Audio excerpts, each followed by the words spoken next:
오늘은 정말 특별한 인물에 대해 이야기해 볼 거예요. 바로 액션 영화의 살아있는 전설, 성룡입니다. 여러분은 성룡 하면 무엇이 떠오르세요? 아마 위험천만한 액션씬, 코믹한 표정, 그리고 스턴트를 직접 하는 그의 철학이 떠오를 겁니다. 하지만 그가 어떻게 지금의 성룡이 되었는지 그 뒤에 숨은 이야기까지 알고 계신가요?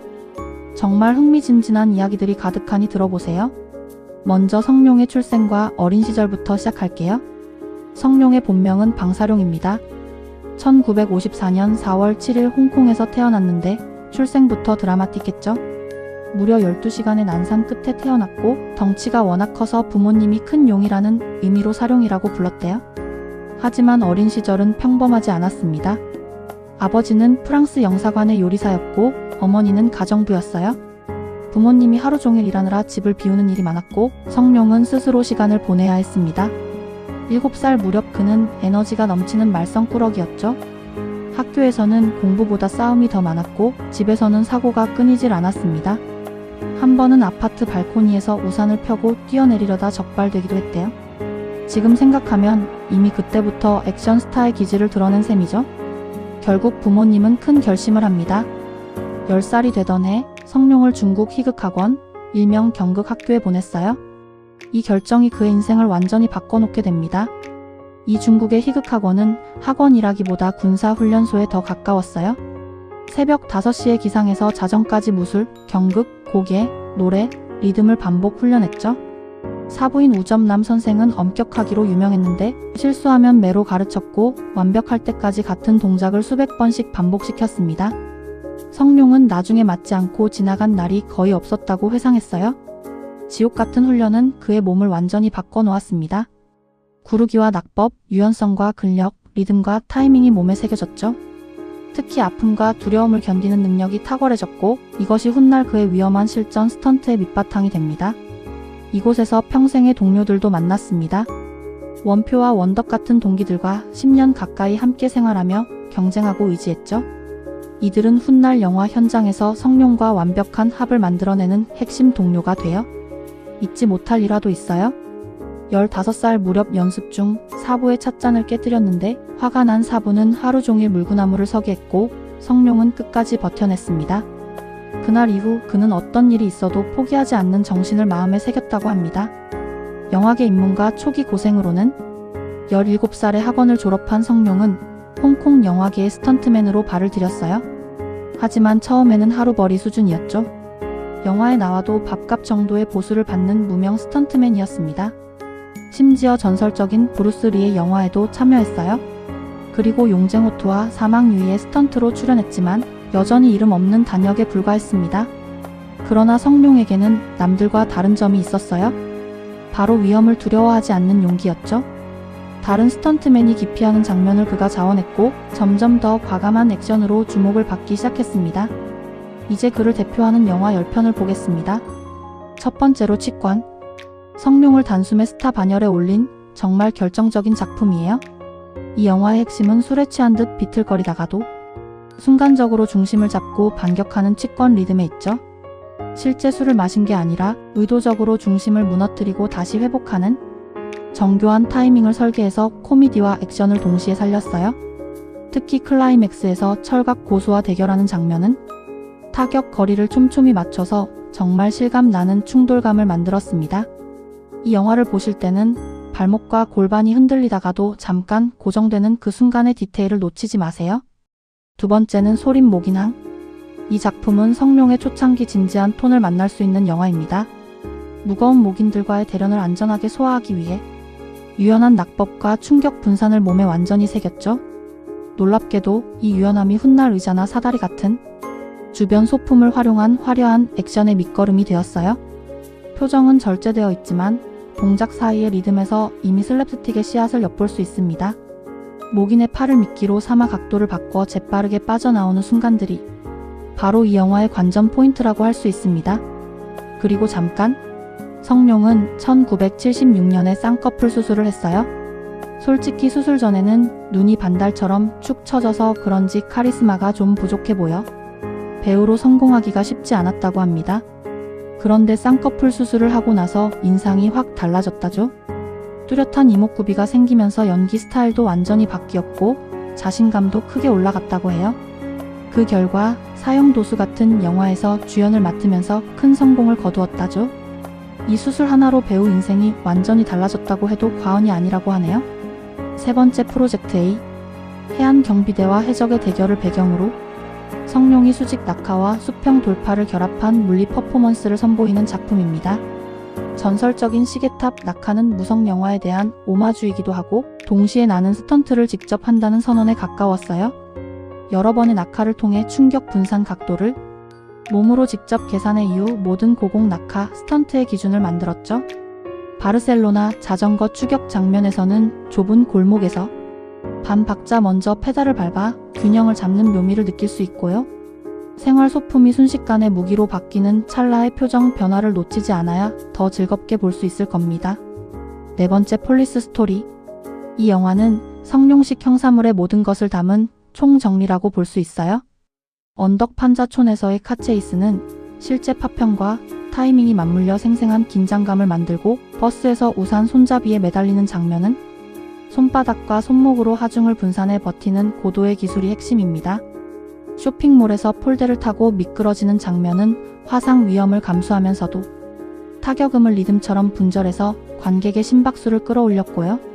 흥미롭게도 여러 대의 전화를 동시에 받는 코미디 시퀀스의 템포가 이어지는 액션 리듬과 같은 결을 보여줍니다. 다섯 번째는 용영호재. 아시아의 보물 사냥꾼 제키라는 페르소나를 통해 성룡식 어드벤처 액션을 개척한 작품입니다. 유럽 로케이션 중 큰 부상을 겪은 뒤 액션 설계를 더욱 체계적으로 바꾸는 전환점이 되기도 했죠. 차량 추격은 속도보다 코너 진입 각도로 스릴을 만들고 몸을 사선으로 눕혀 충돌 가능성을 줄였어요. 코미디 템포를 달리다가도 강한 타격을 찌르는 박자 엇갈림이 쾌감을 폭발시키고 계단 난간과 문틀을 지렛대처럼 쓰는 동작은 훗날 사다리 액션의 예고편처럼 보입니다. 여섯 번째는 사제 출마. 성룡이 골든 하베스트에서 주연으로 확고하게 자리 잡은 작품이죠. 대나무 부채 하나로 공간을 열고 닫는 듯한 초중반 액션의 리듬감이 정말 인상적입니다.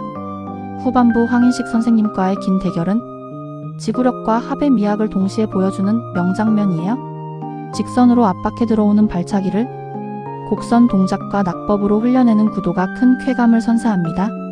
초반에는 짧게 끊어지는 호흡으로 템포를 쌓다가 클라이맥스에서는 길게 뻗어나가는 호흡으로 밀어붙이는 변화가 살아있어요. 초창기 성룡식 코미디로 과장되지 않고 동작 사이에 자연스럽게 녹아들어 더욱 매력적이죠. 일곱 번째는 미라클. 이 영화는 우아한 갱스터 동화 같은 분위기 속에서 성룡이 정장을 입고도 액션과 몸개그를 품위 있게 소화하는 모습을 볼 수 있습니다. 꽃시장 롱테이크는 수십 명의 엑스트라가 리듬을 맞춰 한 번에 성공해야 하는 고난도 장면이었어요. 왕가위 감독이 참여해서 대사 리듬과 멜랑콜리한 분위기가 은근히 배어있죠. 우산과 모자 같은 소품이 체면과 신분의 상징에서 액션 장치로 변신하는 순간이 인상적이고 장면이 마치 뮤지컬 넘버처럼 착착 맞아떨어지는 쾌감이 있습니다. 여덟 번째는 홍번구. 북미 관객들에게 성룡식 액션을 제대로 각인시킨 중요한 작품입니다. 골목길 스케이트보드 추격전이나 매트리스 점프처럼 일상적인 소품을 활용하는 장면들은 가능한 범위 내에서는 직접 연기한다는 그의 철학을 유머와 함께 전달하죠. 카메라가 동작을 온전히 담아내 합의 미학이 고스란히 드러납니다. 영어 대사와 몸개그의 박자가 자연스럽게 맞물려 문화적 차이마저 에너지로 바꾸는 연출이 돋보이는데요. 유리와 금속, 콘크리트가 뒤섞인 거친 현장에서도 타격 간격을 정확히 지켜 리얼함과 안전을 동시에 잡았죠. 아홉 번째는 사형도수. 원화평 감독과 함께 코미디 쿵푸의 문법을 확립한 기념비적인 작품인데요. 약자가 탄성과 타이밍만으로 강자를 이기는 구조를 훈련 몽타주를 통해 설득력 있게 쌓아 올렸습니다. 특히 손끝의 스냅과 발목의 회전을 활용해 짧은 거리에서 힘을 뽑아내는 타격 설계가 탁월해요. 넘어지면서도 곧바로 일어나고 낙법 후 즉시 반격으로 이어지는 리듬감은 이후 성룡 액션의 DNA가 되었고 표정 연기와 동작의 박자가 같은 템포로 흐르는 맛이 있고 초반의 소극적인 움직임이 후반으로 갈수록 과감해지는 성장 곡선도 분명히 드러납니다. 마지막 열 번째는 러시아워. 이 영화는 성룡의 몸개그와 합의 미학을 세계시장에 각인시킨 기념비적인 작품입니다. 크리스 터커의 빠른 입담과 성룡의 무성 영화풍 표정 연기가 박자 놀이처럼 맞물리죠. 가능한 범위에서 직접 스턴트를 수행하고 NG컷 전통을 유지해서 관객과의 신뢰를 계속 이어갔어요. 언어 장벽을 코미디로 전환해서 문화 차이를 에너지로 바꾼 점이 정말 매력적이고요. 실내 근접전에서 테이블과 장식품을 활용하는 순간 홍콩식 합의 미국식 총격 리듬 속으로 자연스럽게 스며드는 걸 볼 수 있을 거예요. 그리고 성룡의 한국 방송 출연 내용도 빠질 수 없는데요.